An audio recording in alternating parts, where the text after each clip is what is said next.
नमस्कार, मैं रवीश कुमार। मिथुन चक्रवर्ती ने प्रधानमंत्री की मौजूदगी में कहा है कि मैं कोबरा हूं, पानी वाला सांप नहीं हूं, प्योर कोबरा हूं। विकास करते करते राजनीति का इतना विकास हो गया है कि प्रधानमंत्री की मौजूदगी में राजनीतिक मंच पर मिथुन चक्रवर्ती खुद को कोबरा बताने में गर्व महसूस कर रहे हैं।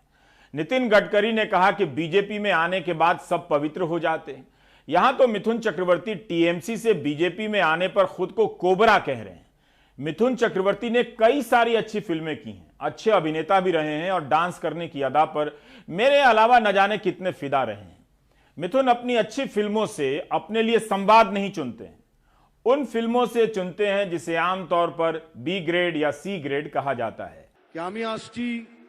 प्रधानमंत्री की मौजूदगी में बीजेपी में शामिल होने पर मिथुन कौन सा संवाद चुनते हैं उसके बजाय यह देखा जाना चाहिए कि उस संवाद से आज के चुनावी माहौल में कैसा संदर्भ बनता है। आमी जल ढोड़ाओ नई, बेले बोड़ाओ नई, आमी एकटा कोबरा, गोखड़ो आमी। जब मिथुन कहते हैं कि मैं पानी वाला सांप नहीं हूं, प्योर कोबरा हूं, यहां काटा और वहां आपकी छवि टंग गई, यह केवल ताली बजवाने का संवाद नहीं है, बल्कि यह संवाद टकराता है मिथुन की नई पार्टी के विरोध में खड़ी ममता बनर्जी से। बंगाल के भद्रलोक की भाषा शैली इस चुनाव में कहां तक गिर रही है, उसे व्हाट्सएप ग्रुप में रिश्तेदार नोट करने लगे हैं। मारबो एखाने, लाश पड़बे श्मशाने। इस मंच पर मिथुन एक और फिल्मी संवाद दोहराते हैं कि मारबो ए खाने, लाश पोरबे शोशान। मतलब यहां मारूंगा तो लाश शमशान में मिलेगी। कोबरा, लाश, शमशान और मरने वाला फोटो बनकर टंग जाएगा। क्या ममता बनर्जी के विरोध के लिए मिथुन के पास यही सब रूपक है, संवाद है? क्या मिथुन को पता नहीं कि समाज में लोग किसी की मौत पर उसकी तस्वीर बेहद आदर से लगाते हैं? तस्वीर ही किसी की आखिरी स्मृति होती है। एक समय था जब लोग प्रधानमंत्री के सामने ऐसी भाषा बोलने से बचा करते थे, लेकिन अब आप बोल सकते हैं कि किसी को मारकर लाश में बदल दूंगा और उसकी लाश शमशान में मिलेगी। बीजेपी को ही इसका प्रतिकार करना चाहिए, नहीं तो लोग बीजेपी में आने के बाद कहने लगेंगे कि मिथुन तो कोबरा ही हैं, हम तो करैत हैं, गेहुअन है, धानुक है। कोबरा को किंग कोबरा कहा जाता है। 10 से 15 फीट लंबा होता है।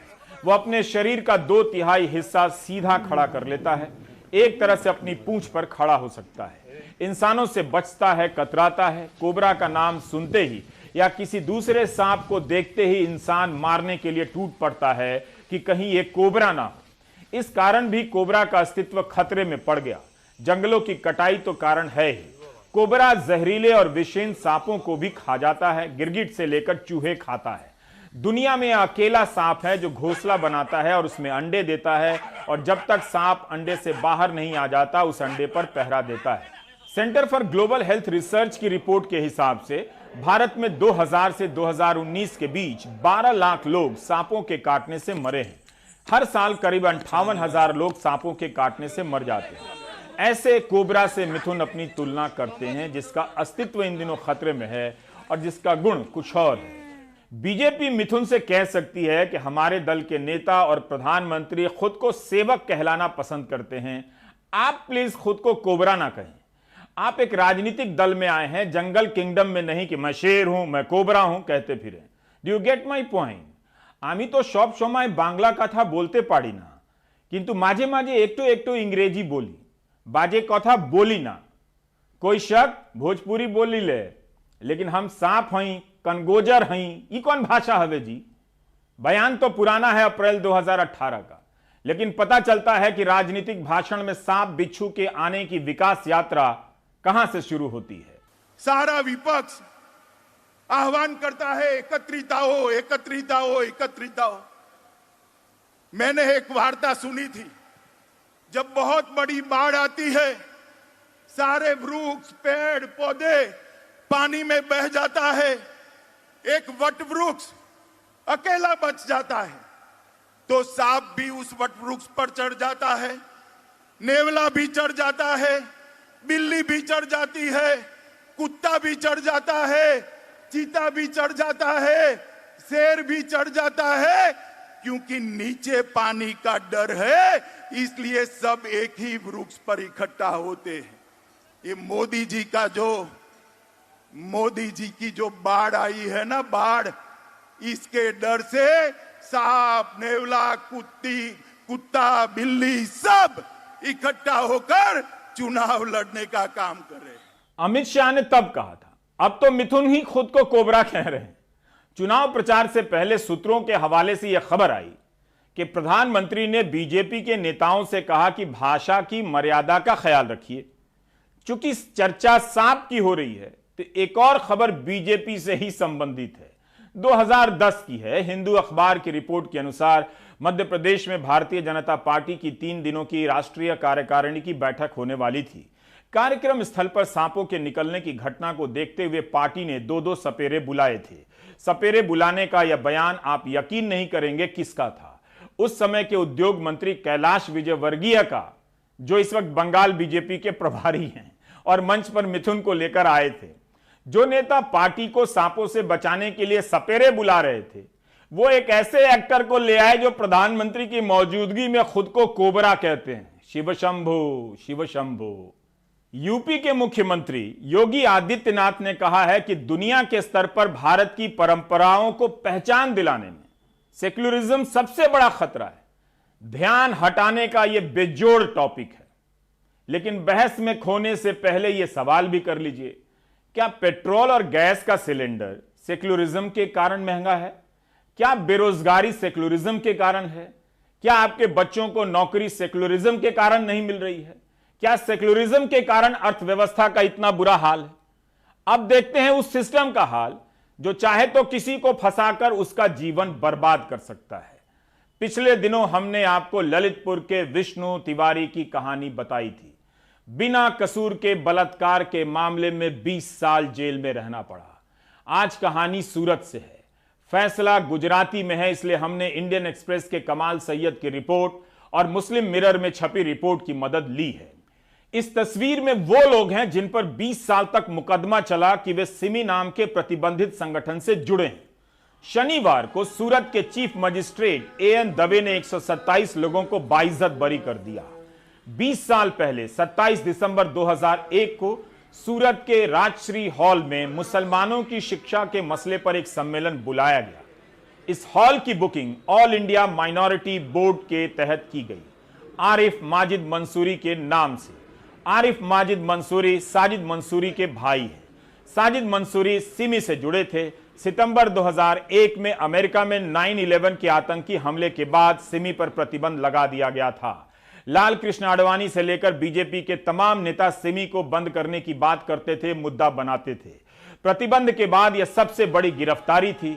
इन 127 लोगों में 2 राजस्थान से वाइस चांसलर थे, 4-5 प्रोफेसर थे, डॉक्टर, इंजीनियर और एक सेवानिवृत्त जज भी गए थे। ये लोग संविधान के तहत मुसलमानों के शिक्षा के अधिकार विषय पर जमा हुए थे और सिमी से जुड़े होने के आरोप में फंसा दिए गए। इन सभी को आतंकी कार्यवाही, प्रतिबंधित संगठन से जुड़े होने के आरोप में गिरफ्तार किया गया। यूएपीए की कई धाराएं लगा दी गई। पुलिस ने दावा किया कि सिमी के फॉर्म मिले हैं इनके पास से, ओसामा बिन लादेन की प्रशंसा करने वाले पर्चे मिले हैं।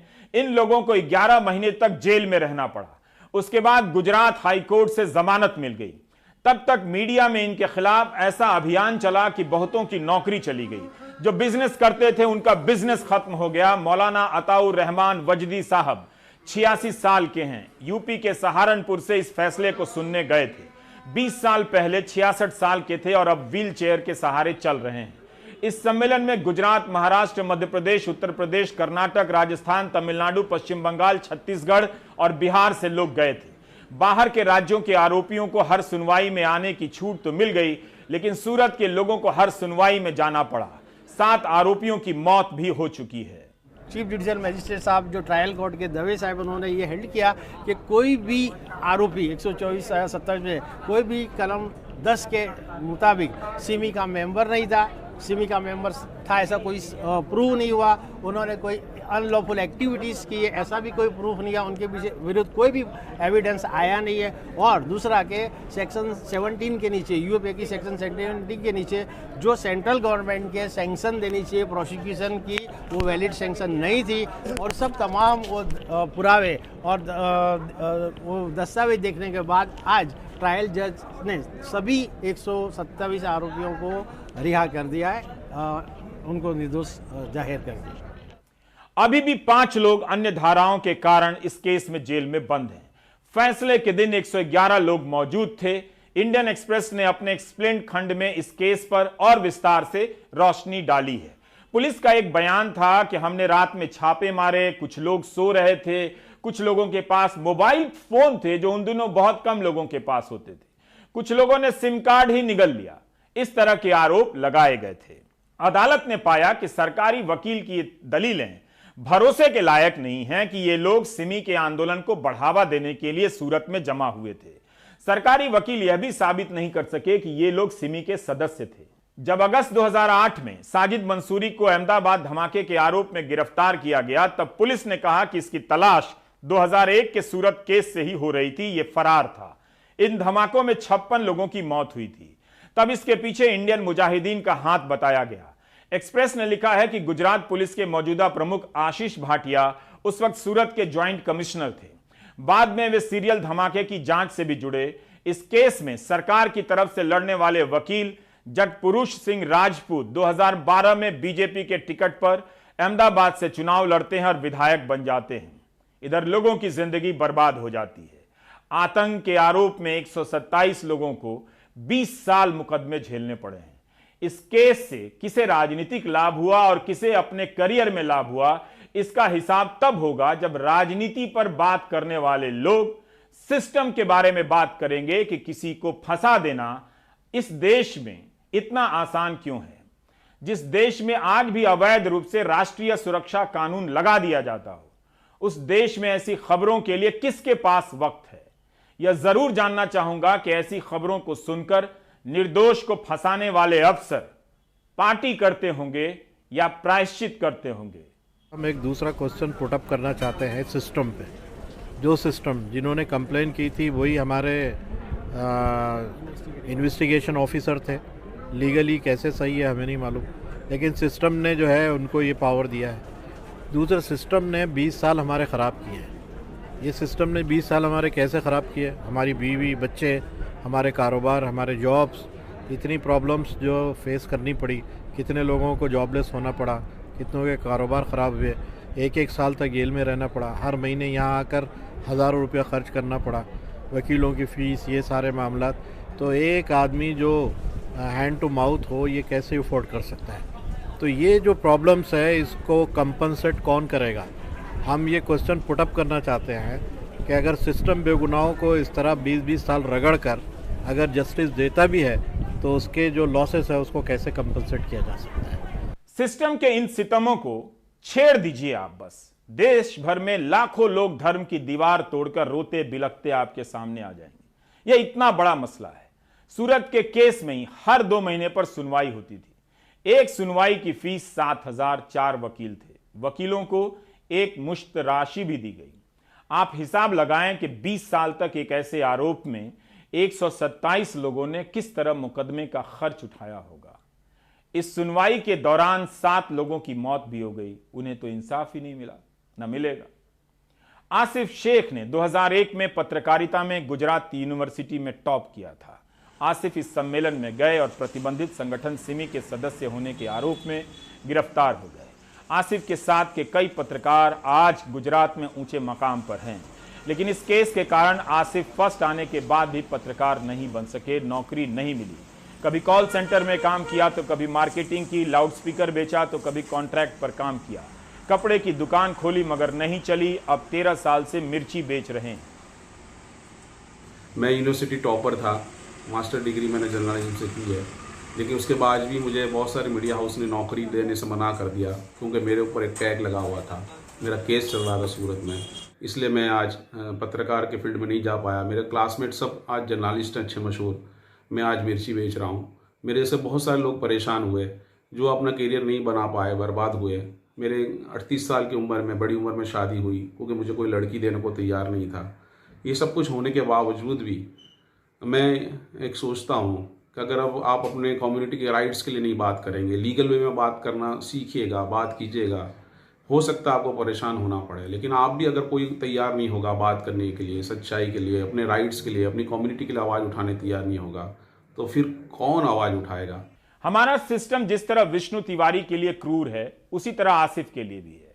किसी को फंसाना इतना आसान हो चुका है कि फंसाने वालों को बस एक कलम चलानी होती है, फिर मीडिया उसे आतंक से जोड़कर खबर बना देता है।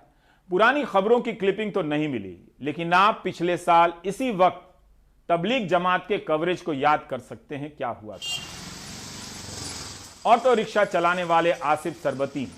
आसिफ सरबती सूरत में हेल्थ वर्कर के रूप में काम करते थे, सरकारी नौकरी थी, 33 साल के थे उस वक्त जब मुकदमा हुआ, अब 53 साल के हैं। इस केस के बाद निलंबित कर दिए गए और निलंबित होने के कारण 2000 रुपए महीने ही मिलते रहे, लेकिन पूरी सैलरी कभी नहीं मिली क्योंकि नियम है। सिमी का लेबल चिपकने के कारण ऑफिस के लोग भी आसिफ से दूर हो गए। आर्थिक स्थिति खराब हुई तो आसिफ ऑटो रिक्शा चलाने लगे। प्रोफेसर मोहम्मद अब्दुल का प्रमोशन होने वाला था 2001 में, लेकिन सूरत मामले में जेल चले गए। जोधपुर के रहने वाले प्रोफेसर मोहम्मद अब्दुल जयनारायण व्यास यूनिवर्सिटी में बिजनेस, फाइनेंस और इकोनॉमिक्स पढ़ाते थे। 2015 में रिटायर होने तक उन्हें प्रमोशन नहीं मिला।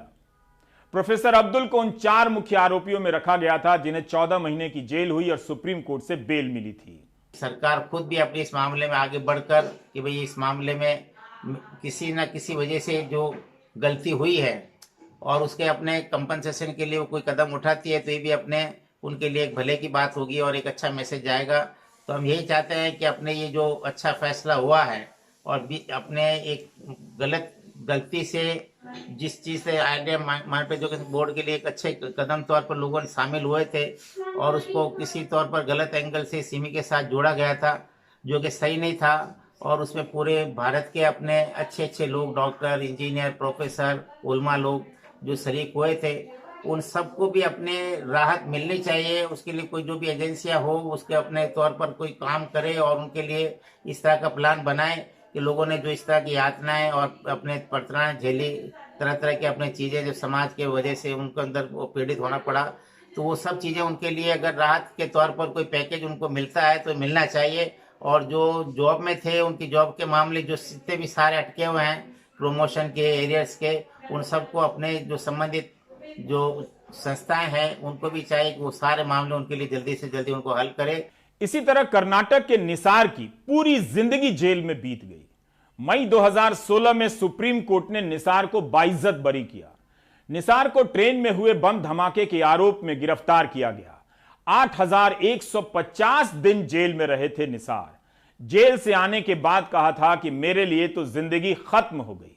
अब जो आप देख रहे हैं वो एक जिंदा लाश है। यह आप पर निर्भर करता है कि आप सबके लिए कैसा सिस्टम चाहते हैं। आखिर विष्णु तिवारी, चांद मोहम्मद, आसिफ शेख, निसार जैसे लोग किससे इंसाफ मांगे।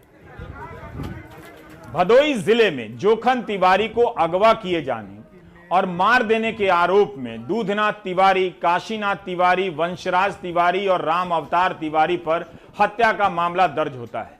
निचली अदालत से चारों को सजा होती है और इन्हें 3 साल जेल में रहने के बाद जमानत मिलती है। अब पता चलता है कि जोखन तिवारी तो जिंदा हैं। दरअसल जोखन पहले भी घर आते जाते रहे थे। इस दौरान उसके 2 बच्चे भी हुए, लेकिन जोखन पुलिस के हत्थे नहीं चढ़ सके। अब पकड़े गए हैं तो काशीनाथ तिवारी, वंशराज तिवारी, राम अवतार तिवारी और दूधनाथ तिवारी जेल में बिताए 3 साल का हिसाब मांग रहे हैं और इंसाफ मांग रहे हैं। पर सुन कौन रहा है? हमरे दोनों भाई जीजा के, हमें दोनों भाई के बता दें तो मार के उठाए ले गए। हम सब साहब घरे रहे, प्रशासन पहुंचा, हमें पकड़ के ले चला आए साहब। 3 साल 2 महीना साहब जेल में रहे। हाँ, ये बात अपहरण का मामला दर्ज कराया गया। हाँ, साल 2 साल में घरे आवत रहें, 2 रात भर रहें, उसके बाद भाग जात रहें। भागे के बाद में दहिया भागे चांस ना पाए, बहनियाँ देख लिए। उसके बाद में अपन साहब लोग के फोन प्रशासन बुला लिए, पकड़वाई दिए साहब। सवेरे आज पकड़ाई है साहब। इसका हमें न्याय चाहें तो साहब बर्बाद हो गए। बहुत ज्यादा तिवारी तिवारी हो गया। लेकिन आज की भी एक और घटना है।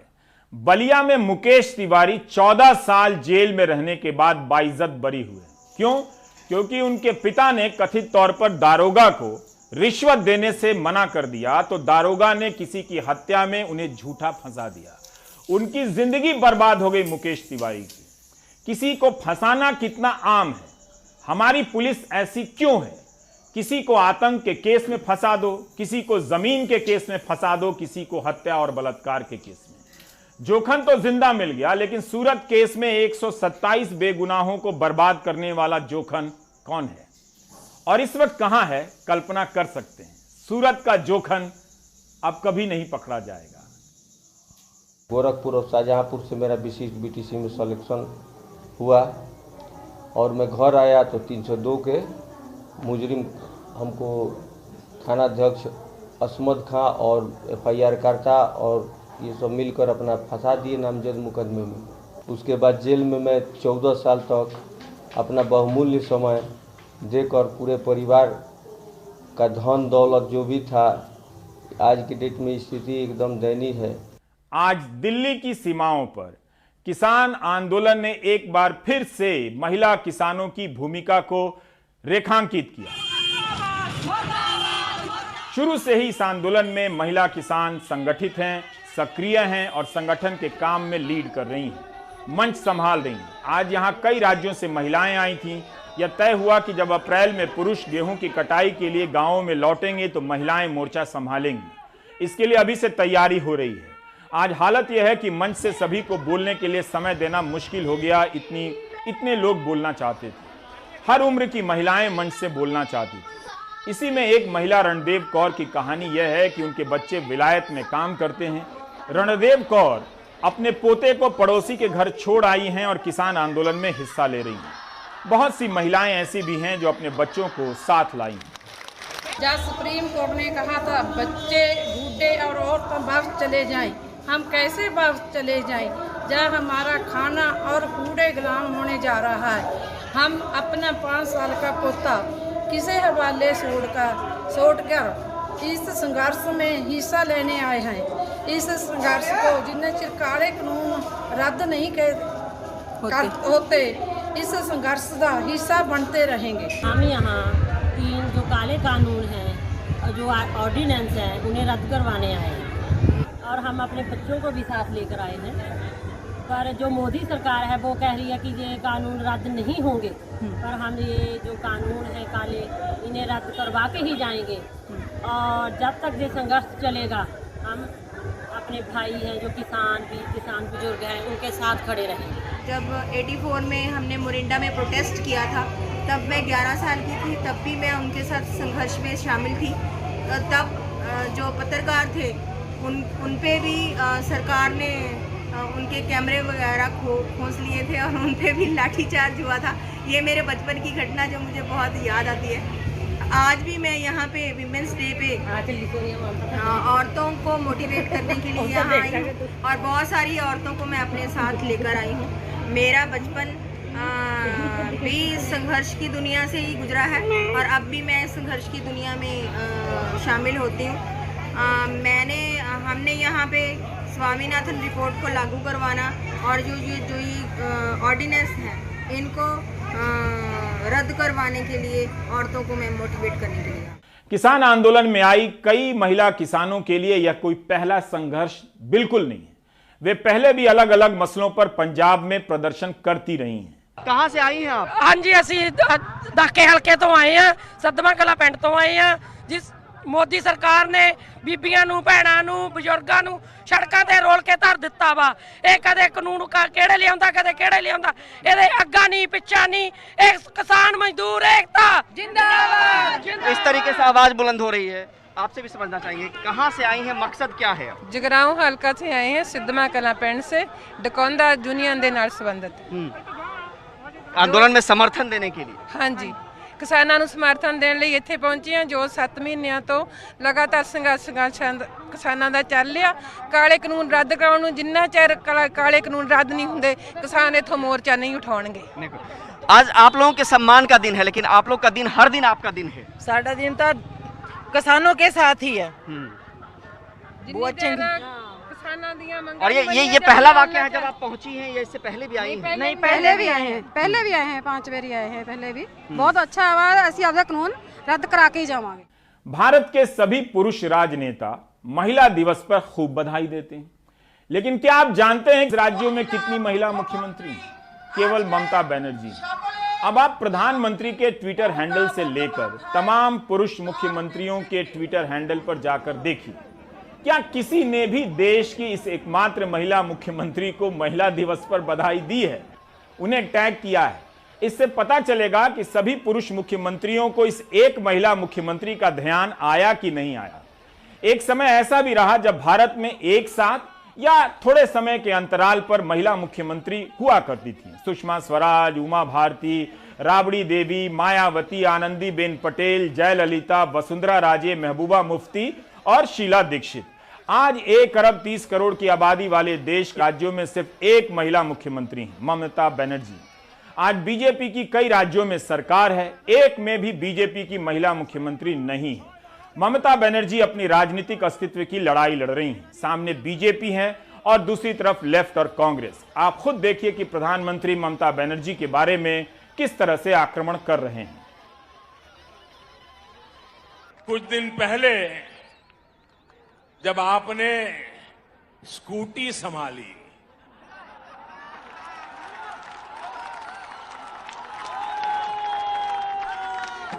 तो सब लोग प्रार्थना करते थे आप सकुशल रहे, आपको चोट न लग जाए। अच्छा हुआ आप गिरी नहीं तो जिस राज्य में वो स्कूटी बनी है उस राज्य को ही अपना दुश्मन बना लेती। जब आपकी स्कूटी भवानीपुर जाने के बाद बदल नंदीग्राम की तरफ मुड़ गई,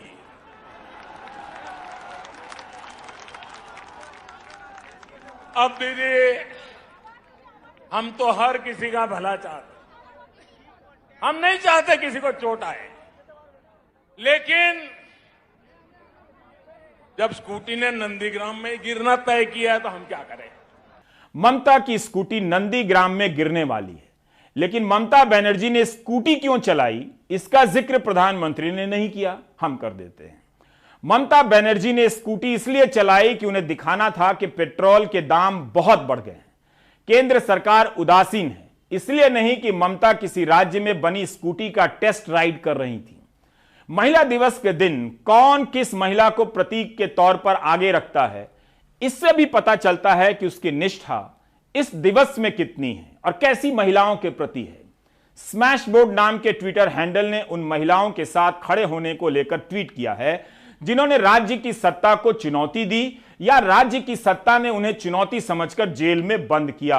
इनमें पत्रकार हैं, वकील हैं, राजनीतिक कार्यकर्ता हैं, जलवायु परिवर्तन को लेकर लड़ने वाली लड़कियां हैं, छात्राएं हैं।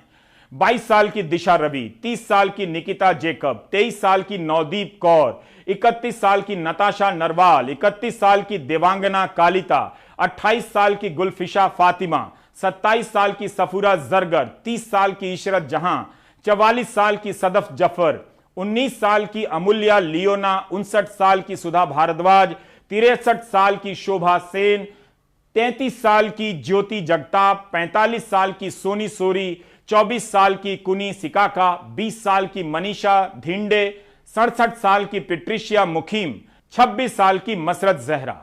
इन महिलाओं को किस किस ने याद किया, पता चलता है कि वे महिलाओं की किस किस भूमिका को ज्यादा स्वीकार करते हैं। आज के दिन याद करते हैं, बाकी ब्रेक के बाद।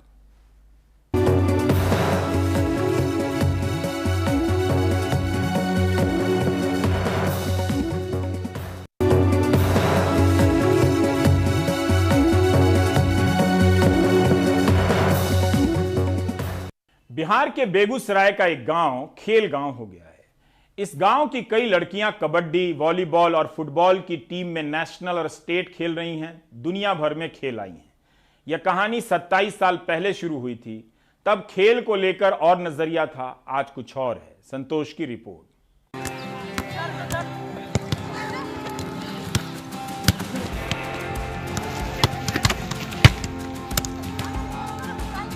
ये है बेगूसराय जिले के बरौनी जंक्शन से महज 1.5 किलोमीटर दूर छोटे से बरौनी फ्लैग गांव में बड़ा सा यमुना भगत स्टेडियम।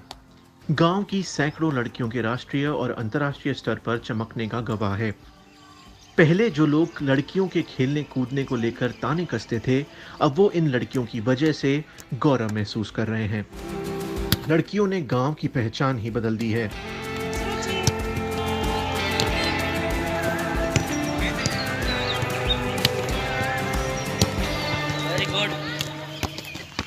आज से तकरीबन 27 साल पहले गांव की लड़कियों ने फुटबॉल खेलना शुरू किया तो उनको अपने परिवार और गांव के लोगों का जमकर विरोध झेलना पड़ा। लेकिन समय बदला तो लड़कियों ने खेल में तो नाम कमाया ही, खेल के दम पर सरकारी नौकरियां भी हासिल करके सबका मुंह बंद कर दिया। फुटबॉल की नेशनल खिलाड़ी रुचि और शालिनी अपनी मंजिल पाने के लिए संघर्ष कर रही हैं, लेकिन रुचि की 2 बहनें खेल कोटे से सरकारी नौकरियों में हैं। बहुत सारी कठिनाइयाँ थी, जैसे लोगों का ताना हुआ, उसके बाद जैसे रिश्तेदार सब हमेशा बोलते थे कि खेलने से क्या होता है, पढ़ाई लिखाई करना चाहिए खेल। और ये भी सुनने को मिला कि हाफ पैंट पहन के फील्ड में टाइम पास करने जाती है, लेकिन ऐसा कुछ नहीं है। हम लोग आगे बढ़ना चाहते हैं। हम लोग के पापा मम्मी हमेशा सपोर्ट किए हैं और भैया का भी सपोर्ट है। हम लोग चाहते हैं कि स्टेट लेवल से खेले, फिर डिस्ट्रिक्ट कंट्री का नाम रोशन करें। हम नेशनल अभी खेल चुके हैं और चाहते हैं कि अपने देश की ओर से स्वर्ण पदक जीते और अपने देश का और अपने खेल गांव बरौनी का नाम रोशन करें। पहले जो परिवार वाले बात बात में समाज का हवाला देते थे, अब काफी खुश हैं। लड़कियों की वजह से नाम मिला और घर की माली हालत भी सुधरी। पहले बरौनी की पहचान कारखानों की वजह से थी, अब इन लड़कियों की वजह से है। खास बात ये रही कि लड़कियों को आगे बढ़ने में सरकार की तरफ से भी पूरा सहयोग मिला। बेगूसराय जिला में एक बरौनी फ्लैग हुआ करता था। ट्रेडिशनली जो है कि वहाँ पे महिलाओं को, बच्चों को खेलने का अवसर नहीं मिलता था, लेकिन इन बच्चों का वो एक प्रतिभा थी, उनका अपना एक अदम्य साहस रहा है कि उन्होंने अपने बूते बहुत सारी खेल में ऊंचाइयां हासिल की, अलग अलग खेल विधाओं में अपनी ऊंचाइयां हासिल की, जिसका नतीजा यह है कि वही बरौनी फ्लैग जो है आज बरौनी खेल गांव के रूप में जाना जाने लगा है। अब यहाँ की लड़कियाँ दूसरे प्रदेशों, शहरों और गांव के लिए मिसाल बन रही हैं। सफर संघर्षों से भरा और लंबा रहा है, लेकिन इनके जुनून के सामने किसी की ना चली। बेगूसराय से संतोष कुमार, NDTV इंडिया। आप देख रहे थे प्राइम टाइम। नमस्कार।